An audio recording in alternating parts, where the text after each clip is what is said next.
August 16th, August Reset Episode 16. So, looks like we got a nice little streak going. Just finished running a 6K. Disclaimer, anybody that's not running or at least hiking or walking, get out there, get your butt in nature and get that cardio in. Lifting weights is not enough. There is nothing that can replace movement outside, preferably in a forest or woods like these. I'm telling you, please, please, please, if you're watching this and you're not doing it, get on that, all right? Now we got that out the way.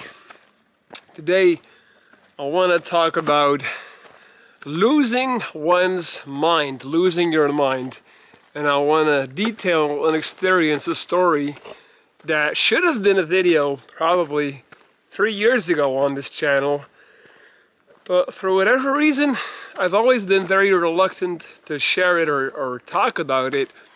It's actually one of the craziest, scariest things that has ever happened to me. But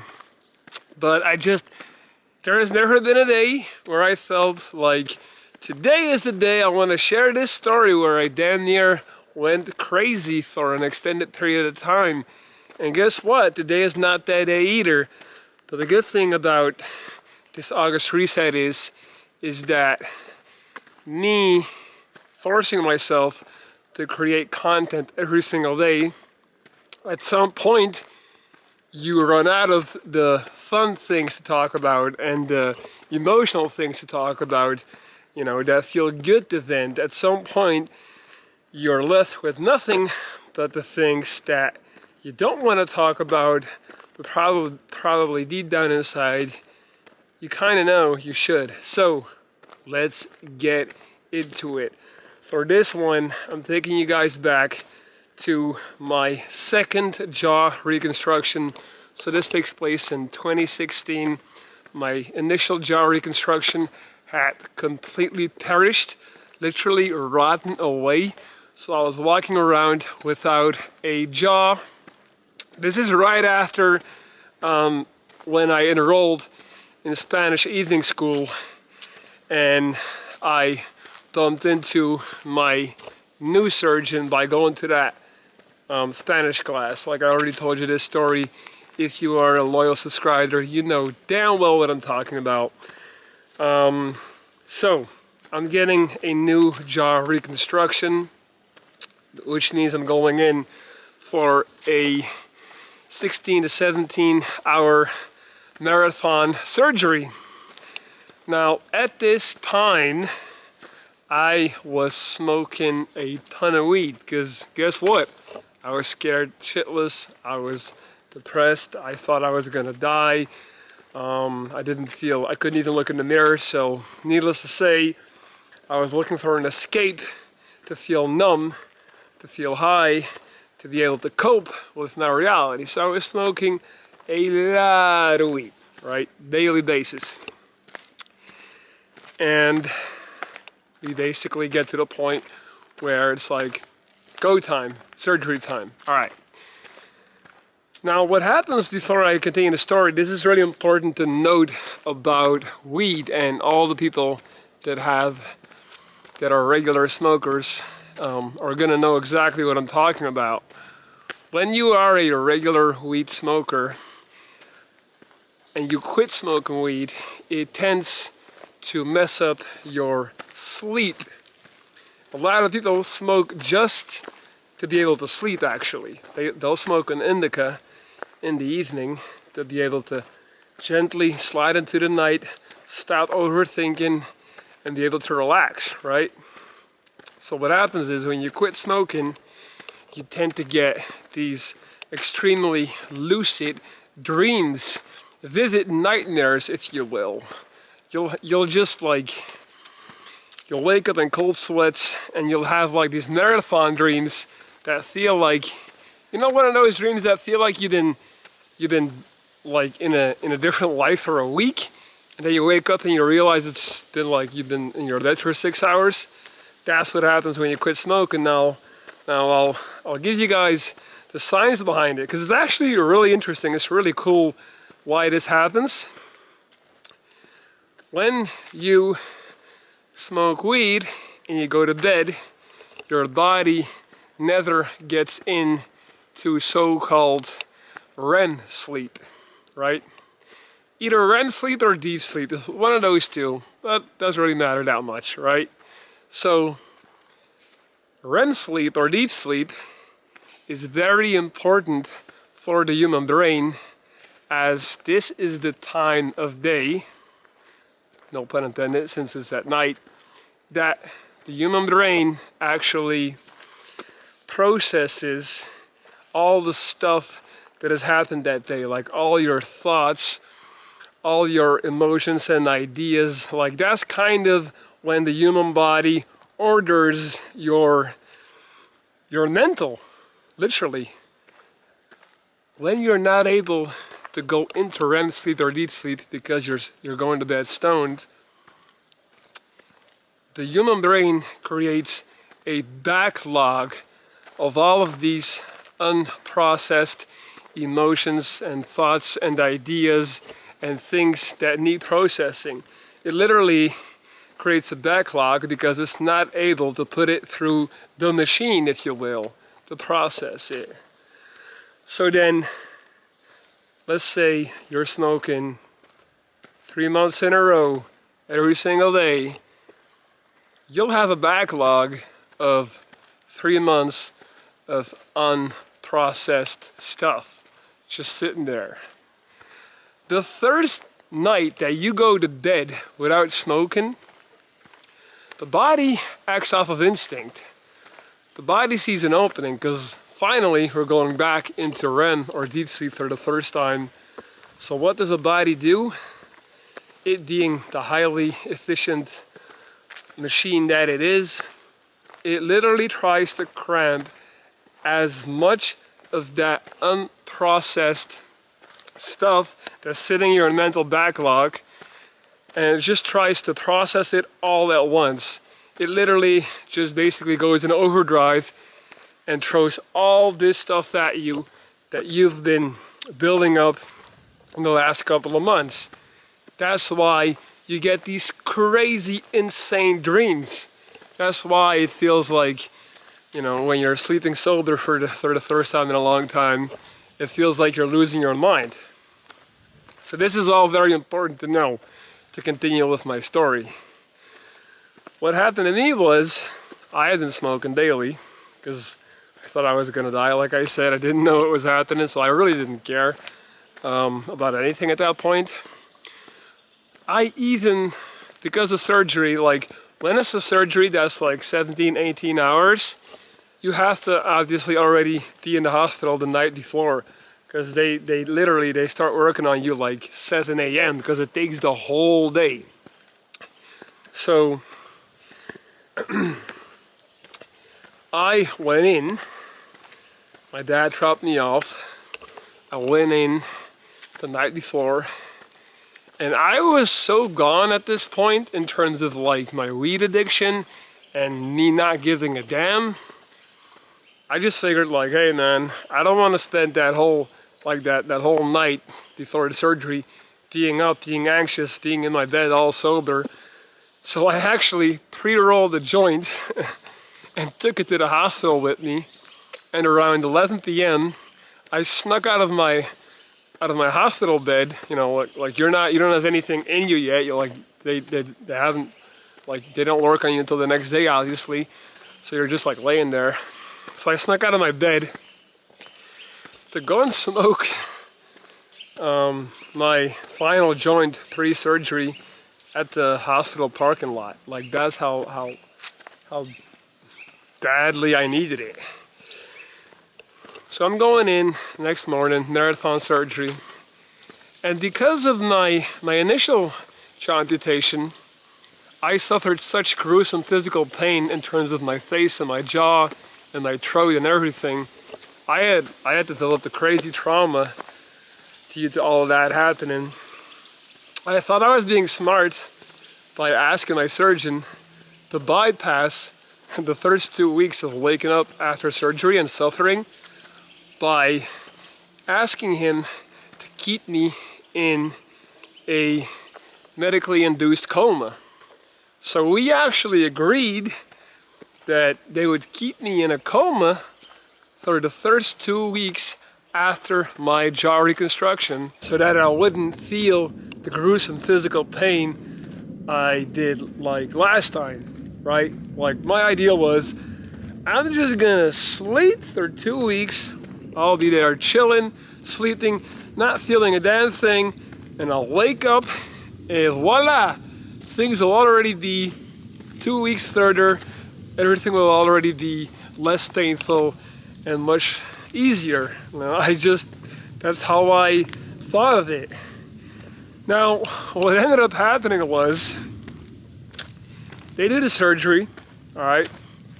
They keep me asleep, but all this time, needless to say, I'm not smoking weed. I'm not, you know, and it's not like they're administering me marijuana or TC. So I'm literally going cold turkey into, you know, quitting weed for the first time in, I said 3 months, but it might have been 6 months, 8 months. Like, I don't know how long I've been smoking consecutively. So like, I'm basically doing the most crazy cold turkey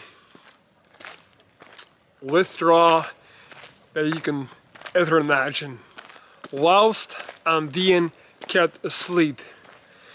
Now remember those extremely vivid, lucid, and realistic nightmares I mentioned earlier?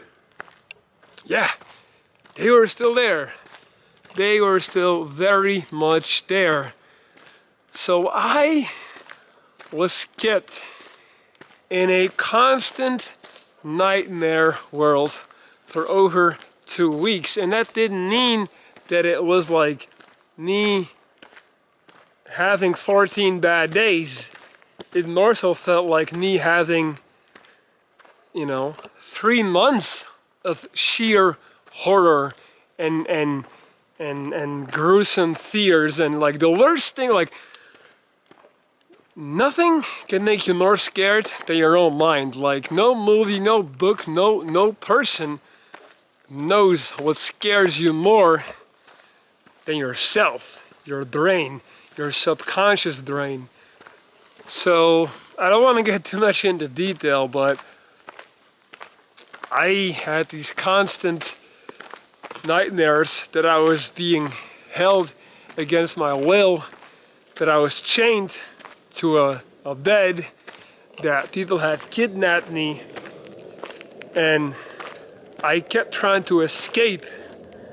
So way later on, after waking up, they told me that for those 2 weeks straight that I was in that coma, I was constantly like tugging, like they had me strapped to the bed. They had me completely strapped down, and I kept trying to escape. I kept trying to get out, you know, and they told me like, you have been fighting us for 2 weeks straight, because in my dream I was trying to escape, you know, but that was also me being strapped to the bed. That directly translated to me thinking I was strapped to a bed in my dreams. So it was awful. It was terrible. I literally damn near lost my mind. I can still tell you, you know how you forget your dreams, you forget your nightmares. I haven't forgotten them. I still remember what happened in them. And I'm not even ready to share them at this point, or probably at any point. Like I don't see the value in me describing, like literally describing the things that I saw and what happened to me. You know, it involved my loved ones being kidnapped and being threatened with death unless I did XYZ and things like it was really bad. Even it got to the point where I was convinced that my surgeon, the one that literally saved my life, that he was actually an evil person and that he was trying to kill me. And even after, like when they woke me up after 2 weeks, I still had, like, I thought that every single thing that happened to me in my dreams really happened. Like, I was convinced. Mind you, I'm awake at this point. Like, people are talking to me, telling me, like, hey, you've been asleep for 2 weeks. You've been tugging at your bed and fighting and trying to get out and escape. But like, you're up now. Everything went okay. You're recovering. I was like, no, no, no, no, no, no, no, no. Like, I know what I saw. I know what I felt. Like, it was real. It wasn't a dream. So for the first couple of days, every time my surgeon would come in, I was like, I would like try to like tell my mom or try to tell my dad, like he's evil, he's trying to kill me, he's trying to kill me. And like, you may think it sounds funny now, but like, can you imagine how scary that is, actually believing that? And then like, as time progressed, like I finally understood that I had dreamt that. But even so, in general, for the longest time I had crazy, like, the best way to describe losing your mind and going insane, there is a reason why they call it losing your mind.